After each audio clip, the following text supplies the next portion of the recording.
Today, we are going to beat our dog with this stick.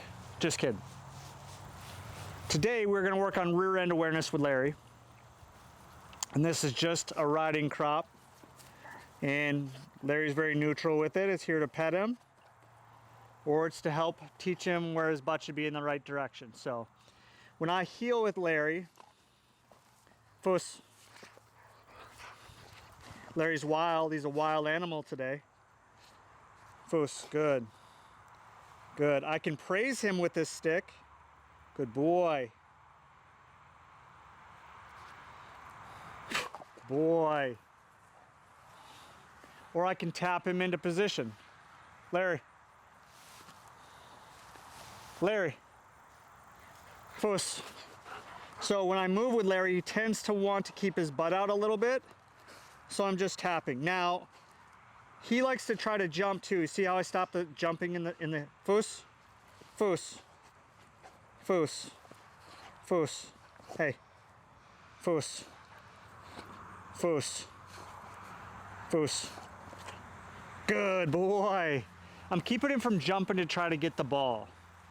And all I'm doing is just lightly saying, hey, keep your feet on the ground. Here. Fuss. Now we pretty much fixed. Man, you're all over me today. Fuss.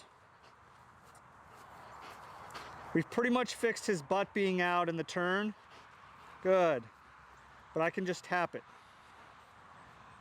Now let's say, Fuss. Good boy. I can praise his butt because that's what's correct here. His rear end is correct, so I'm going to praise it. Fuss. Now let's say I start walking. Fuss. Good boy. Good boy. I can tap it in. Good boy. Good boy, buddy. So a crop is a valuable tool. Now what you don't want to get into, Larry. At, here, Fuss. Fuss. Some people don't teach the dog, sit, that the crop is a neutral tool so the dog can be scared of it. The dog should understand that this leads to praise and what it means. Like you see him leaning into this, he's like, oh. The dog, just like anything, needs to understand what exactly it is, what exactly it means, and what you want out of the tool here. So if my dog was scared of this, he'd be cowering from this. And you see he hears the noise and he's just looking around like, where's that noise coming from? Look at him. Oh, I'm going to go get a ball.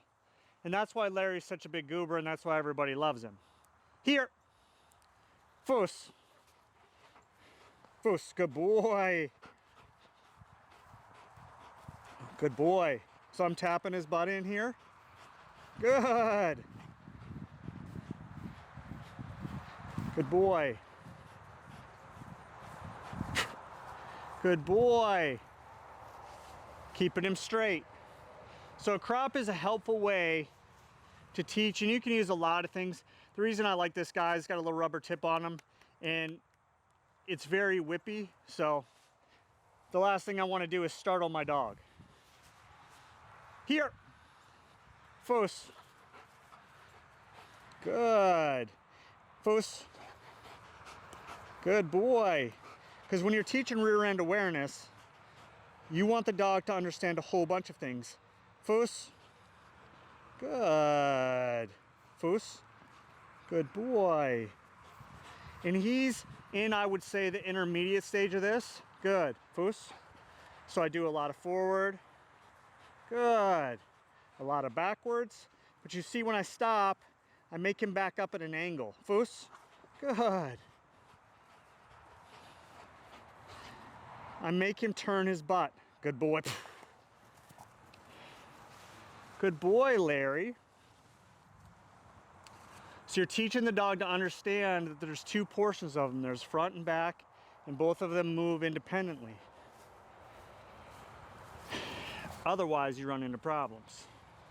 Good boy.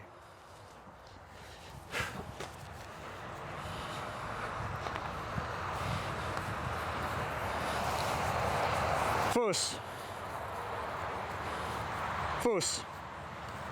Foos. Larry. Foos. Good boy. Foos. Now 2, we can move side to side. Foos. And teach him. Foos. Good. Foos. Foos. Good boy. I'm using this just as much for praise as I am to say, hey, you need to move over. Foos. And you see, Larry's still a little uncoordinated. Foos. Foos. Good. And then the reward comes. Larry. And that's pretty much what we're going to go over today. I'll probably do another video later on to show what this looks like over time, but just how a crop can be a useful tool to help your dog understand, hey, I need to move this way or whatever. But the dog needs to understand what a crop means at first, or whatever you're going to call it, a healing stick, or they need to understand what it means and what the purpose of the tool is. So appreciate you watching.